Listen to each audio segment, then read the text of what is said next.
안녕하세요, 노 대표입니다. 오늘은 어떤 한 분이 저에게 유튜브를 통해서 질문을 해왔습니다. 거기에 대한 답변을 드리도록 할게요. 공인중개사분들도 많이 헷갈리시는 분들 계신데 이 영상을 보시고 완벽하게 숙지를 하셨으면 좋겠습니다. 자, 가시죠. 저에게 질문하신 내용은 이거였습니다.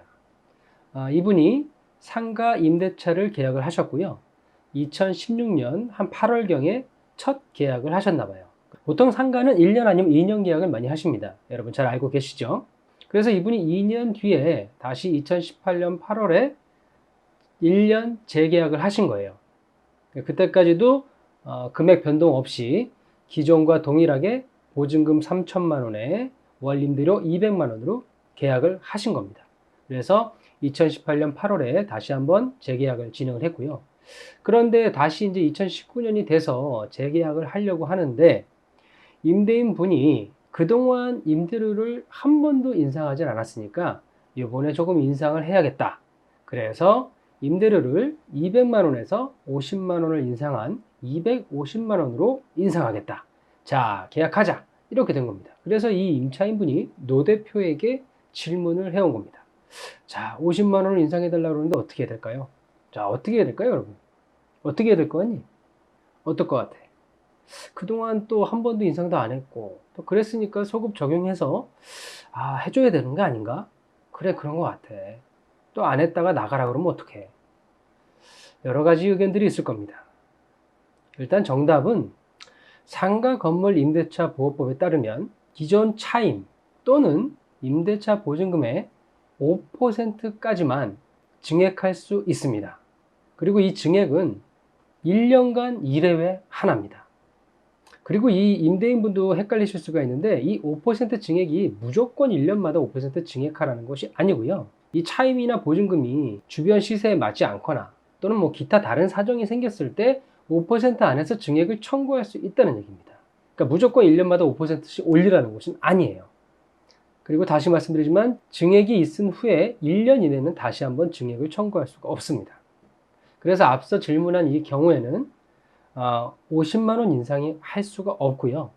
5% 안에서밖에 인상을 할 수가 없습니다. 그러면 또 이런 질문도 할 수 있잖아요. 임대인이 빡 들어가지고 또 나가! 그럴 수도 있잖아요. 그죠?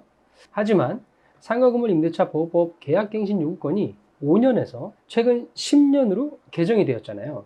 이분 같은 경우에는 2016년 8월이 첫 계약이기 때문에 10년간 계약갱신 청구권이 발생을 합니다. 그래서 쉽게 임대인분이 나가라고 할 수가 없는 거예요. 그러면 10년간 보장을 안 받는 경우는 어떻게 되는 것이냐 하고 물어보신다면 이 법이 2018년 10월 16일 날 개정이 됐거든요. 10년으로. 그래서 이때 최초 계약 이후에 2018년 10월 달에 5년 차가 되시는 분들은 이 10년의 보장을 받을 수가 없는 거예요. 하지만 그렇지 않으신 분들은 10년까지 보장을 받으실 수가 있습니다. 그럼 한 가지 더 팁을 드리면 그러면 5%는 어떻게 증액하는 것이냐? 자, 보증금에서도 5%를 증액할 수 있고요. 월 임대료에서도 5%를 증액할 수 있습니다.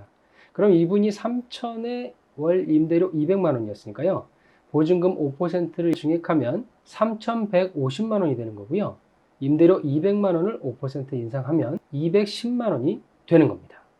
그래서 다시 한번 말씀드리지만 2018년 10월 16일 전에 계약을 체결한 상가라면 갱신을 통해서 10년 동안 보장을 받을 수가 있습니다.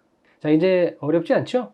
어쨌든 이 상가 문제에 대해서는 임대인과 임차인분이 서로 좀 양보하고 또 이해해서 좋은 협의를 하시는 것이 가장 좋고요.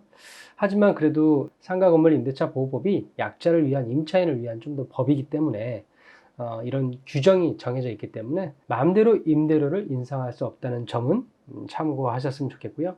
사실 좀 편법이긴 하지만 그래서 임대료는 건들지 않고 아니면 연 5%의 제한을 둬서 인상을 하고 관리비를 올리는 그런 편법들도 생기긴 하는데요. 조금 더 좋은 결말을 서로 낼 수 있는 그런 협의점이 생기길 바랍니다.